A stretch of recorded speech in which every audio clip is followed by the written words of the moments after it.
will still forever be that skinny kid. And I'm seeing a lot of kids now just doing all these little Instagram movements. When you are cutting, you're cutting on a lot of calories. Make sure you've got a structured plan. And being sponsored, we did loads of events like Body Power to grow their platform now.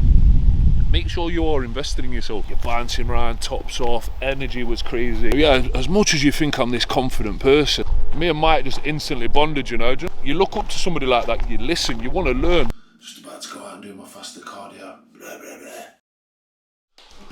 blah. Morning guys, what is going on? So welcome back to my YouTube channel. Today I'm going to be going through a Q&A with myself, speaking about my life and answering any questions that I get asked on a day-to-day basis. And I did a poll on Instagram the other day, so I'm going to be answering them questions as well.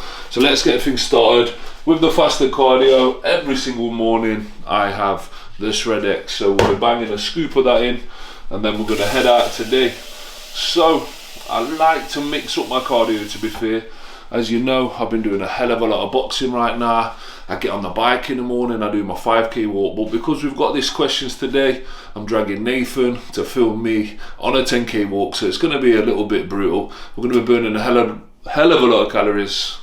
So yeah, let's get to it. Yeah. Let's rock and roll. So where do we start? So what got me into training in the first place? So back in the day, way back when, believe it or not, I'm now 34, so this is like 18 years ago now. I was always the skinniest kid in school. Always played football my whole life. Played left wing, so I was always like 11 stone max. And obviously I was super quick, but I really struggled to put muscle on. So I went to play football out in Finland, which was a good standard. We played football all the time, my local team, we played out there, and I got injured. I'm not going to go on like I was going to be pro if I didn't do my knee in or whatever. It's not one of them, I was never going to be pro, but I played at a good standard, it was a good level, and I got injured out there, so I couldn't continue to play football. And to be honest, whilst I was out there, the football manager said we're playing, and we've gone in the sauna after one of the matches, and he was like, Liam, I was like, what? He's like, you need to get out, bro, before you disappear. Like, I was that skinny, like you could see my ribs and everything. And do you know what, ever since that day, it's just stuck in my head that I will still forever be that skinny kid, you know, because I was always used to being skinny. I feel it's not body dysmorphia, but I always feel like when you look in the mirror, I always wanted to be that bigger guy. So yeah, that got me into the gym then. So I hit the gym when I got back after that. Goes in the gym, didn't have an absolute clue of what to do. You just go in the gym, you're doing 1,000,000 reps on every single machine, and I just didn't have a clue. And the old boy that worked there, he's dead now, bless him, such an amazing guy, like took me under his wing. He seen the potential. He was like, Liam, come here. He's like, you need to slow down, like have set days. And I was like, yeah, of course. And then as soon as he'd disappear out of the room, I'd go away and I'd do my own thing, carry on doing 1,000,000 pec decks, go onto the pull down, then I'm doing leg extensions. Like, there was no structure whatsoever, so I was getting absolutely nowhere. So it took a few months of that, realising I'm actually not getting no bigger, you know.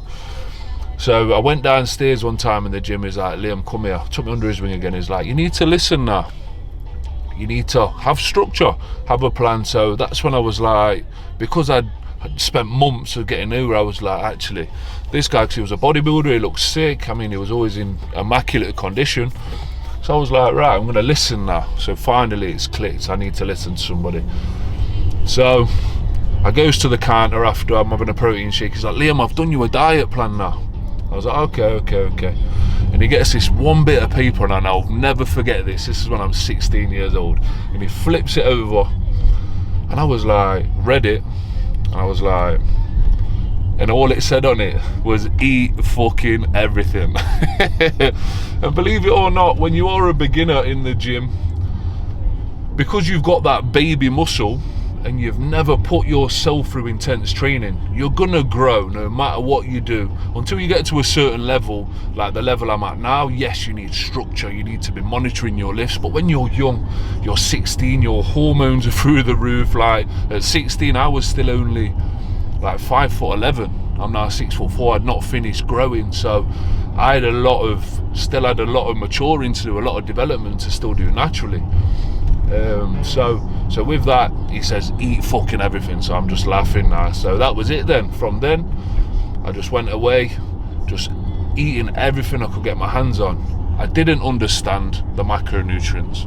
It was all about getting the right amount of protein in and calories. That's all it was. I wanted the correct protein and calories. So I'd even go into the shop and I'd get chocolate bars, because I'd be like, yo, that chocolate bar's 400 calories, just to get the calories in. And it helped me put that size on initially. Then you get so far, then you realise you're actually putting bad weight on now. And that's when the structure comes in, where you need to know your right macronutrients. You need to know the right amount of carbs, the right amount of protein, the right amount of fats in order for you to grow. And obviously everybody's different, so it takes a lot of experimenting, you know. And this is why still today I'm still forever learning. You're still forever learning your body, and every prep is different every single time. Like I can't cut now on the diet I did 10 years ago because my body's reacting different to everything, you know. No, I'm stuck because I can't park anywhere. So the next question is beginner's mistakes. So where can we start with this one? So what I see a lot in the gym of is, as a younger guy, you're going in there, or girl, you go in, and I'm seeing a lot of kids now just doing all these little Instagram movements where they're doing these nice little tweaks. Like, yeah, the form is perfect, but what they're forgetting to do now is they're missing out the compound lifts. Like, kids these days are just scared to do these big heavy lifts. I mean, you see all the bigger lads now doing it because they've built that muscle, so they can go and do the little tweaking movements, which is amazing for definition, for size and activating other muscles. But you need to go in there and do them compound lifts first. So the next mistake is seeing people in there without a plan. Like, you're going in there and they'll just see what machines are free. They'll do 3 sets of 10 on one, 3 sets of 10 on the other, 3 sets of 10 on another exercise. And yes, when you're a beginner, you are, like I said earlier, you will build muscle, but you're going to get to a point where you're going to become unstuck. You're going to hit a plateau, and because you've not monitored, you've not logged your lifts and what you're doing, you can't progress because you don't know where you're going wrong. You can't break down where you're going wrong. So you need to be monitoring lifts. Make sure you've got a structured plan, making sure you're hitting each muscle at least once, twice a week. Most of all, make sure you are resting up as well. I see too many people training 7 days a week with no rest. You rest, that's when you're going to grow. So third mistake, it's got to be with nutrition as well. Like, people's nutrition is all over the place. But one little thing I don't like to see, so the goal is, I'm going to talk about fat loss more, yeah. So with fat loss, the goal is, so with our I Work My coaching, we'll go through like a body recomposition phase, we then go through a building phase, we then go through a reveal stage, which is the cutting phase, yeah. So the first part, like the body recomposition phase, is where we're trying to reduce body fat, so our body's then in a very good position to grow.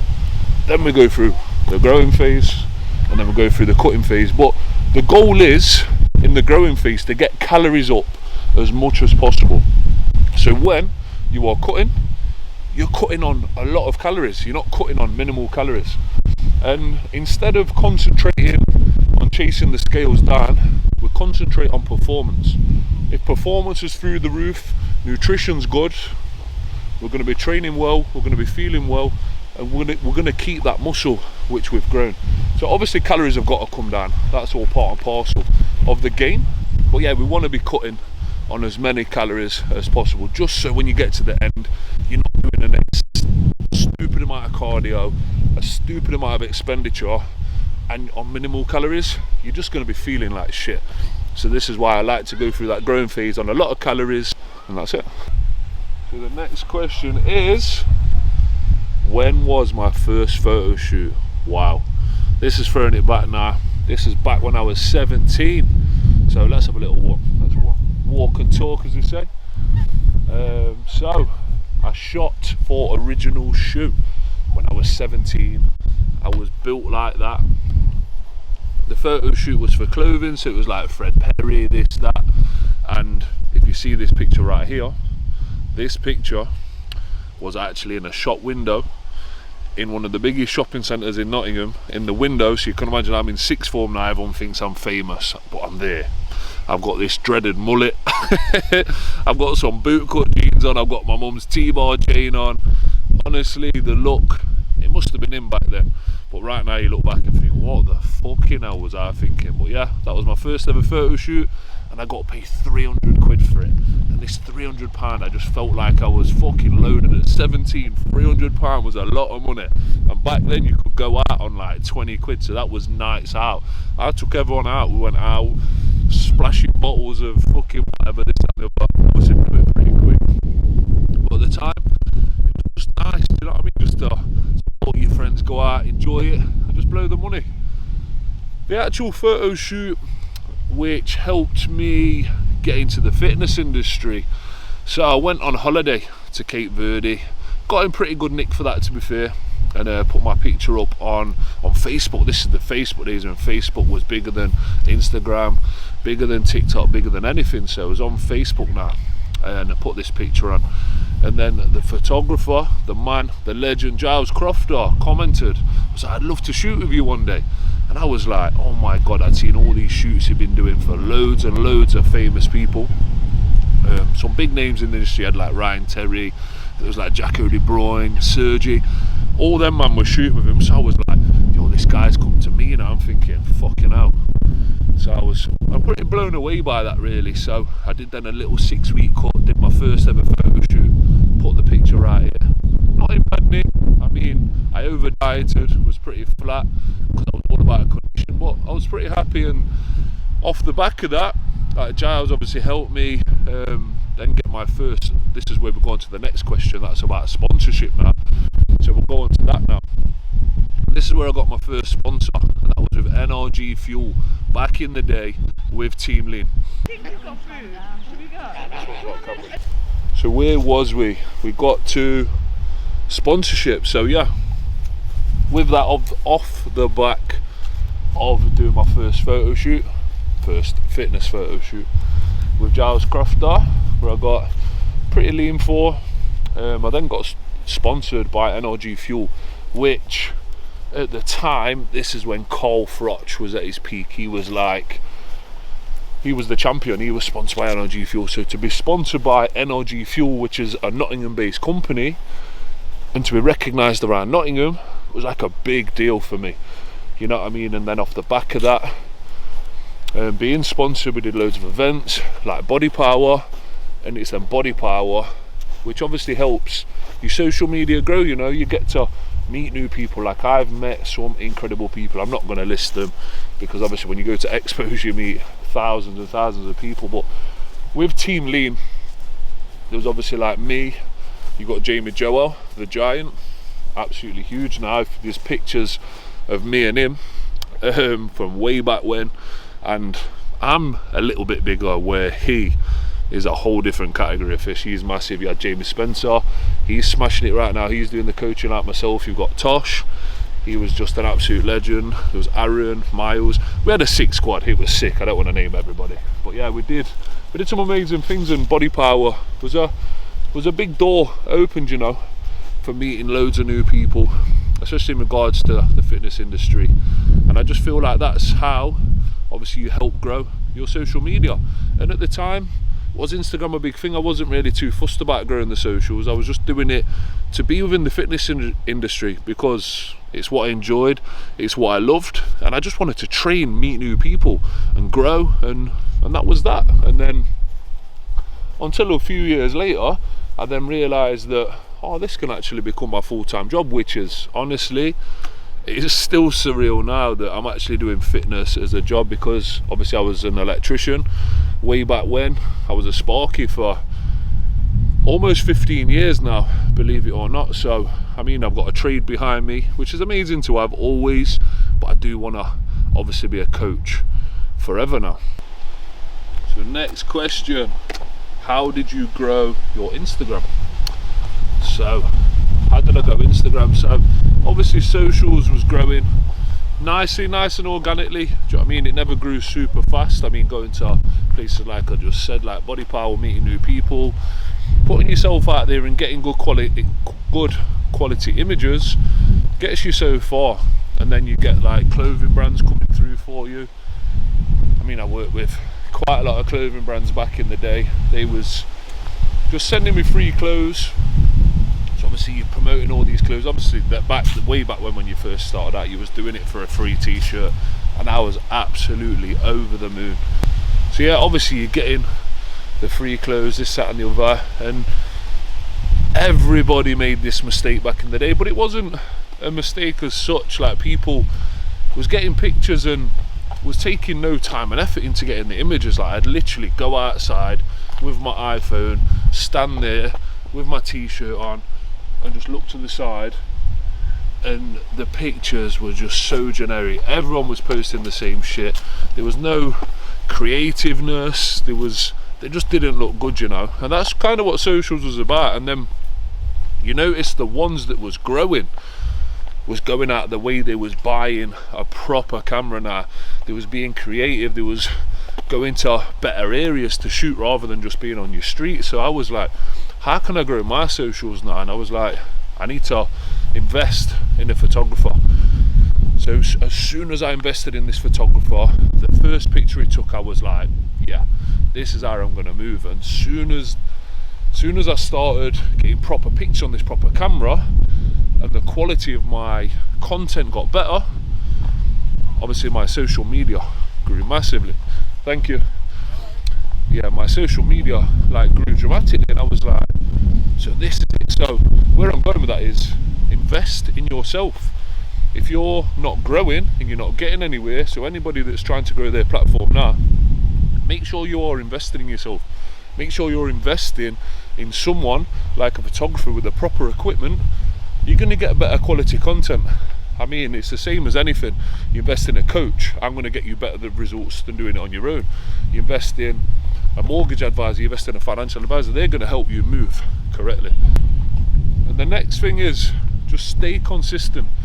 You can't just come onto socials and post once a week. If you want to grow, you've got to be posting once, twice a day. And you've got to find your target market. Why do people follow you? You're not putting content out there for yourself, which you are. Of course, you still need to enjoy the social thing, but you need to find your niche. Like at first, mine was fitness, because I was bodybuilding, so it was all about competing and this, that and the other, who could get the most shredded.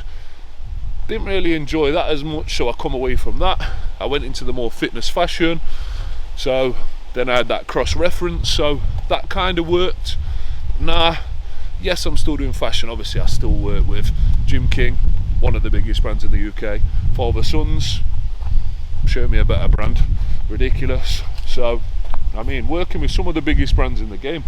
So just to summarise that question, just find your niche, find your market. So are you the fitness guy? Are you the fashion guy? Are you the funny guy? Are you the travel guy? Find that niche that people follow you for and stick to that. Don't try and just post little bits of everything, because people, without that consistency of content, they're not going to follow you. They need to see like 1, 2, 3 posts of travel, like, yo, this guy's traveling some nice place, I'm gonna follow him. Same with fitness. If you're posting random shit, people aren't generally going to follow you for that. So I feel like with consistency, your following will 100% grow.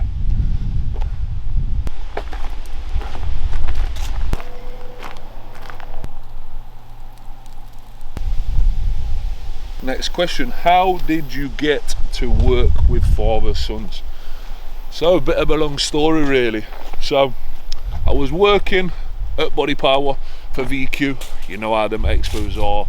You're bouncing around, tops off, energy was crazy, absolutely loving life. And previously I'd already been working with Father Sons, but I didn't even know their names. I had it in my phone as Father Sons. They used to send me some shirts out, which were obviously sick because they fitted the muscle guys. So I'm loving these shirts now, but I didn't even know the guys from Adam, do you know what I mean? So anyway, this guy's approached me saying, hi mate, you okay? I was like, yes, I'm Liam, what's going on? Got chatting, and he wanted these new vests, and there was, I can't remember, there was a camo colour, and there was like a camel sort of colour.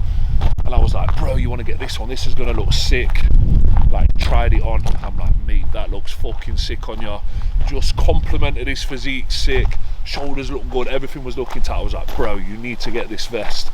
So we're just vibing, me and this guy just vibing. So we're chatting away, just good energy, you know. And then anyway, he ends up buying the vest. And then after he bought it, he come back over to me, like shook my hand and said, oh, thank you very much. And he was like, I'm Bradley from Father Sons. And I was like, yo, like obviously I don't even know these guys now. So then obviously we got chatting again, which was amazing really. Obviously for me to meet Brad, not even knowing who he was, I was just being my genuine self. I wasn't like some people would with brand owners, probably start licking their arse a little bit, but I just didn't know this guy from Adam. So we're chatting away, so it was just natural positive energy, you know. So we got on from day dot, and then from that he messaged me asking me to do my first ever photo shoot with them. So I went down to London, sick vibe, like the shoot was sick. I can't remember, obviously I've been with them like 5 years now. I think the shoot was with like Ash Kane was there was David Hay, there was Who Is Elijah. I mean, there were some good people there. There's probably a few people I've missed off there. I think Alex Bowen was there.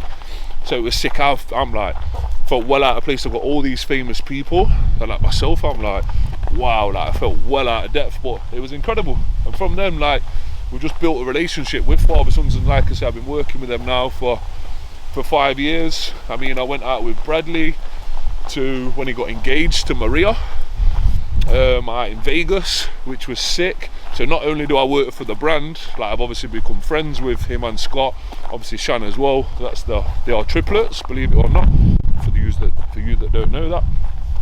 And so yeah, I went out to Vegas for the engagement, which was absolutely sick. I mean, I've created a sick video for him. So he gets married now, I think it's 2 weeks today, so it's going to be a big wedding. So we're flying out to Mallorca for that. So off the back of it, not only did I get sponsored by Father Sons, I've actually built a good friendship with them, and now like lifetime friends. That's one of them. Next question: what is your biggest photo shoot?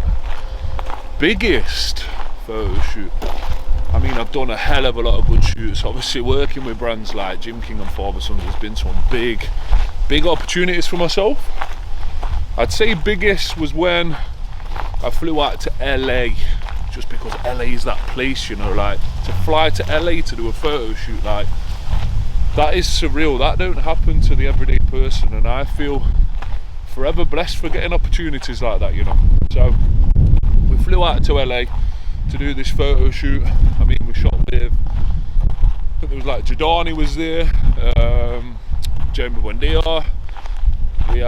There was quite a few people, you know, some big names out there. So I flew out there with Father Sons, shot with Sean Rez, and Sean Rez actually let me stop at his house, which was absolutely incredible, by the way, over in Huntington Beach, which was so sick. And whilst he was out there, he obviously put us up, helped us out like with food, so we helped stay on prep, which was insane, which I'm forever grateful for. Then we was training at Equinox Gym, so again we had another good gym. Then we did the shoot. The shoot was sick, and then off the back of that, Sean then drove us over to Vegas. This is like I just said, where Brad and Maria got engaged, so it was party out there. I mean, we ended up back at Devin Physique's house partying, which was insane. That was a great night. Not go too much into that, but yeah, it was sick. And yeah, the photo shoot was great. I mean, obviously just shooting in LA, like it's like the lighting is different out there. It's almost like picture perfect. You can't take a bad picture in LA. It was incredible. And then whilst we was out there the last couple of days, Sean Rez, his training partner, is Mike O'Hearn. So for everybody growing up as a bodybuilder, everybody knows who Mike O'Hearn is, and he was like, are you going to come across and train? I was like, yeah, of course I'm down for a session with Mike. Bearing in mind, these guys train at 5 in the morning. 5 in the morning there, I mean, it was like, I can't remember the time difference, but it was like stupid o'clock back home. So I'm still on like English time, wide awake till like 2, 3 in the morning. And then Sean was waking me up at 4 o'clock for breakfast to then drive over to Gold's Gym to train with Mike at 5 a.m. Not only was it 5 a.m, I was training legs with Mike, who is the most freakily strong person you've ever met, putting us through this session. And me and Mike just instantly bonded, you know, because you look up to somebody like that, you listen, you want to learn. And I'm not a guy that's just going to go in there and not listen. And I was lifting way back when, and Mike was like, just stop right there, just put me in my pace, which you need in this game. Like, you need somebody to tell you where you're going wrong.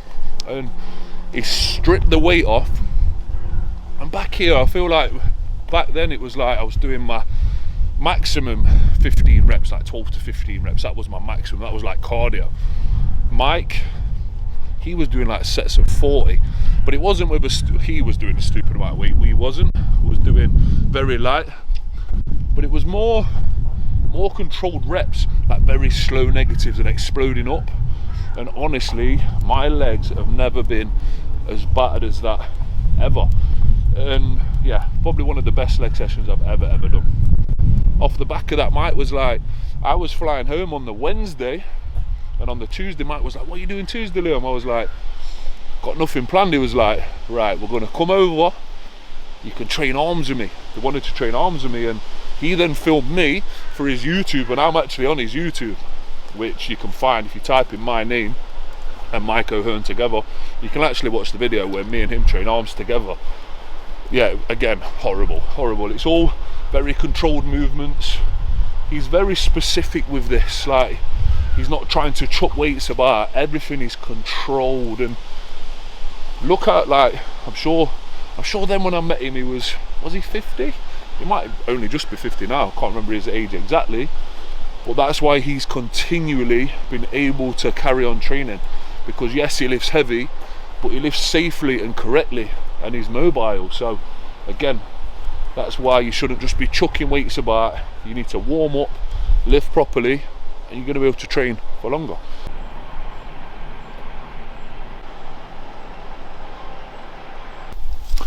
So we've got just under a kilometre left, so we've got time for one more final question of the day for those that have listened all the way to the end. Thank you very much. So the final question is, how did you get to work with Gym King?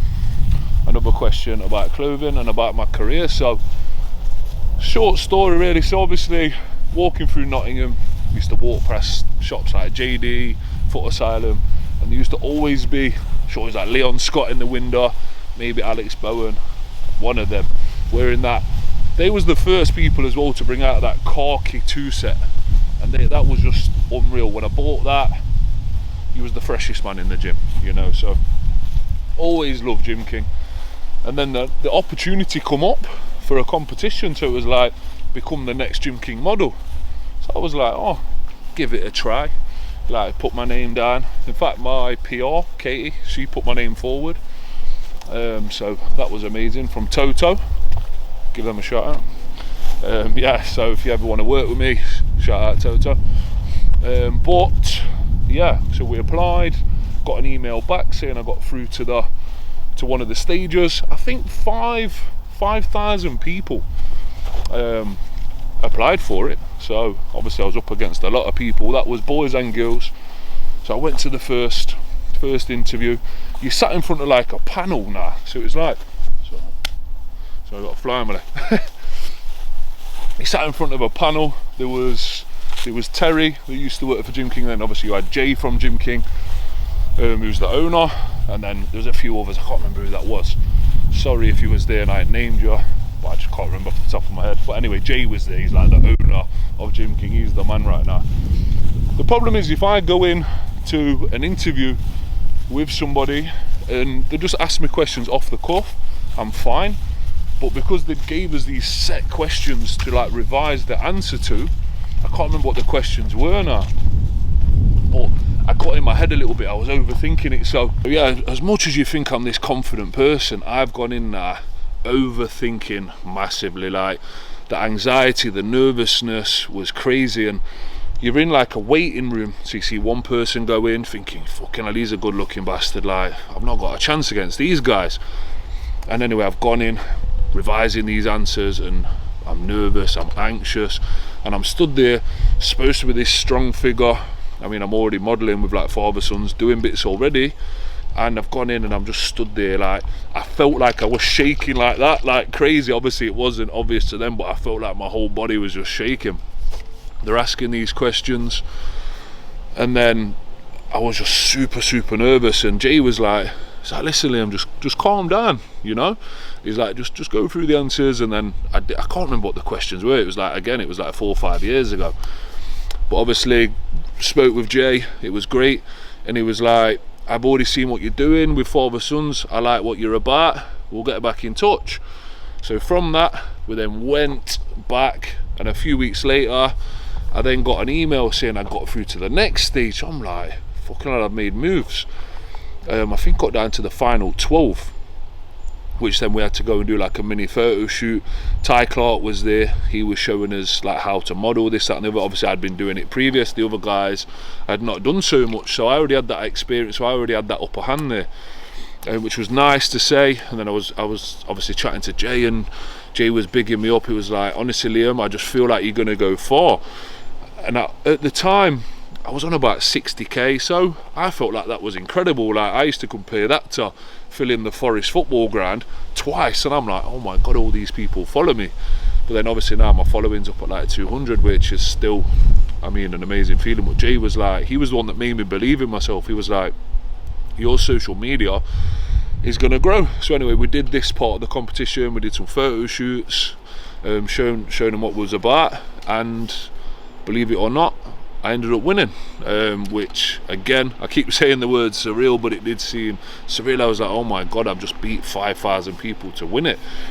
So that's how I become a Gym King model, and I'm still working with them today. I mean, their clothing is insane. I either wear that or father sons in the gym. You don't really catch me in much else. Obviously I know I've got Nike on today because I wanted to chuck on a nice oversized tee for the cardio. But yeah, the clothing is banging and I'm forever grateful for that. So that is cardio done, all the questions answered. I mean, there's a million more stories I could tell you, so I got in as many questions as I possibly could in the 10k. So thank you everybody for staying tuned.